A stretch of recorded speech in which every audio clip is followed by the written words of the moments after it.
हमारे देश में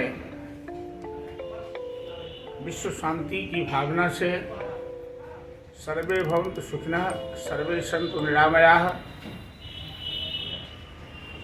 इसकी परिकल्पना करते हुए हमारे पूर्वज, हमारे ऋषि मुनिगण, प्रत्येक प्राणी में आत्मा का वास है और आत्मा का दर्शन हम यदि प्रत्येक प्राणियों में करते हैं तो विवाद समाप्त हो जाता है। हमें ऐसा लगता है कि जो आत्मा हम में है वो आत्मा हमारे सामने वालों में है, वो कुत्ते, बिल्ली, कीड़े मकोड़े 84 लाख सभी जोनियों में है।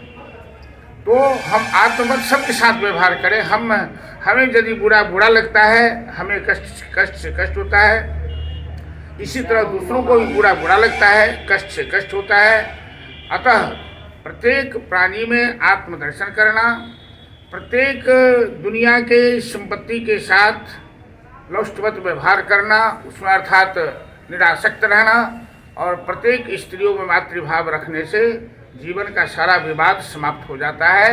और हमारी ये ऋषि मुनियों की वाणी आज भी जीवन में अनुकरणीय है।